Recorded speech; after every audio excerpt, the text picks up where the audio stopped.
এমন নাস্তা তৈরি করছি যার ফ্লেভারে পুরো বাড়ি মৌ মৌ করছে, এত মিষ্টি ফ্লেভার, মানে কি বলবো।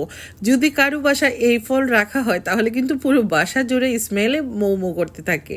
আর এইটা হলো মধু মাস, এই মাসে তো বিভিন্ন রকম ফল পাওয়া যায়, তাই না? আর এই ফল দিয়ে কিন্তু আমরা এই মজার নাস্তা তৈরি করি। বলুন তো এটা কী ফল? আমি জানি সবাই জানেন। আর এখন কিন্তু তালের সিজন।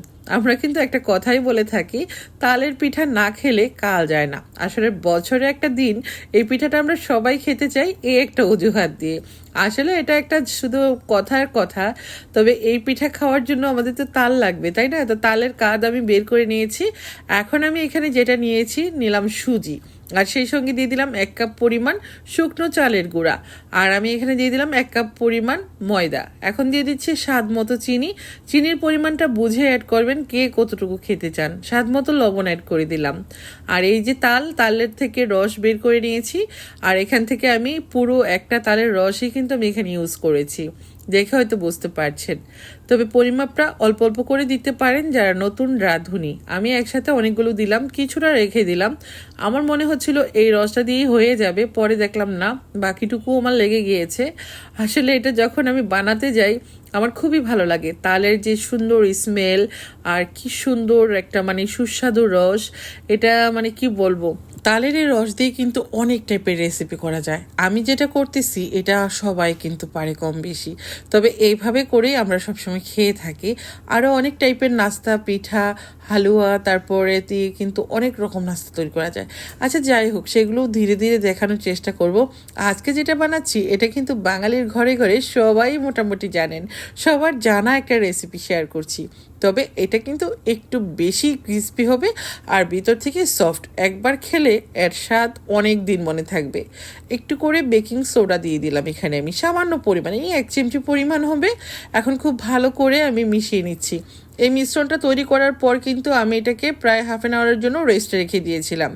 এখন ঢাকনা খোলার পর যখন বানাতে যাব তখন কিন্তু আমি বেকিং সোডাটা অ্যাড করেছি। এটা কিন্তু বেকিং পাউডার না, হ্যাঁ, এই বিষয়টা মনে রাখতে হবে। খুবই সামান্য বেকিং সোডা মিক্স করার পর আমি গরম তেলে পিঠাগুলো দিয়ে দিচ্ছি। তেল খুব বেশি গরম করে ফেলবেন না, এতে করে পিঠার উপরে তাড়াতাড়ি কালার চলে আসবে। তেলটা মিডিয়াম টেম্পারেচারে গরম করে পিঠাগুলো দিতে থাকবেন। আর এই পিঠাগুলো নিজে নিজেই ঘুরে ঘুরে একদম ভাজা হয়ে যাবে। দেখে হয়তো বুঝতে পারছেন, বুলবুলিয়ে একদম বুলবুল করে ফুলে যাচ্ছে তালের গোলগোলা। আচ্ছা, তালের পিঠাটা কিন্তু আজকে প্রথমে আমাদের বাসায় তৈরি করছি এই সিজনের মধ্যে। কে কে পিঠা খেয়ে ফেলেছেন কমেন্ট করে জানাবেন। আমরা এই প্রথম এই বছর খাচ্ছি, গত বছরও খেয়েছিলাম, তো এই বছরের জন্য আমাদের বাসায় প্রথম। তবে আমি কিন্তু তালের হালুয়াটা খেতে ভীষণ পছন্দ করি। মানে পাকা তালের রস দিয়ে নারকেল দিয়ে একসাথে জাল করে যে একটা হালুয়া তৈরি করা হয়, ওটা যে কি পরিমাণ মজা লাগে আমার কাছে রুটির সাথে সকালবেলা, কি বলবো। আসলে ওটা একটা সাধারণ রেসিপি, তো সেটা আসলে শেয়ার করার মতো কিছু নেই। তবে আপনারা করে দেখবেন বাসায়। অল্প করে চিনি অ্যাড করবেন, একটু নারকেল দিবেন আর তালের রস একসাথে করে জাল করবেন। অনেক মজা হয় কিন্তু, তৈরি করে দেখবেন। আর ওভাবে জাল করে তালের রসটাকে প্রায় 1 বছরের মতো ডিপ ফ্রিজে রেখে খেতে পারবেন। যে কোনো পিঠাপুলিতেও কিন্তু ইউজ করতে পারবেন। তো শিখিয়ে দিলাম কিন্তু তালের রস সংরক্ষণ করার পদ্ধতি।